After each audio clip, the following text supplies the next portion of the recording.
हाय जी, hello, how are you जी। तो आज मैं आया हूँ पंताय तलोकमन। पंताय तलोकमन जी ये आता है पोडिस्कन साइड में नगरी सिबिलन पे पंताय तलोकमन। तो आए जी, आपको ज़रा बताते हैं कि कैसा है कैसा नहीं है। तो आप मेरे साथ रहिएगा, लाइक सब्सक्राइब कीजिएगा, मेरी वीडियो को लाइक सब्सक्राइब कीजिएगा, क्योंकि मैं आपको मलेशिया जगह जगह मैं आपको लेके जाऊँगा और मलेशिया में आपको बताऊँगा। तो मेरी वीडियो को लाइक सब्सक्राइब कीजिएगा। सो जी, अभी हम आगे इंटर हो गए हैं, सब मैं आपको बताऊंगा। ये देख सकते हैं, अभी बीच है और ये ट्रैवलर जितने भी आते हैं, मलेशिया के लोग हैं, मलेशिया के बाहर से भी लोग हैं।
वेलकम लंदन टू पोडिस्कन, वेलकम हो गया।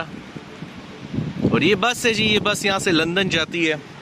और this one is 1 room bedroom, room number P03।